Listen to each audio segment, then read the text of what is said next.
Now we're scanning the gallbladder. Gallbladder is partially full and contain an aqueous fluid. Here we see a calculus in the neck of gallbladder.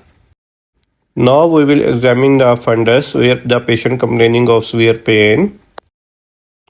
Here we see another anechoic area adjacent to the fundus. This anechoic area is appear as outpouching of gallbladder fundus. Here we see sludge and a calculus in the outpouching. Now how we will write report.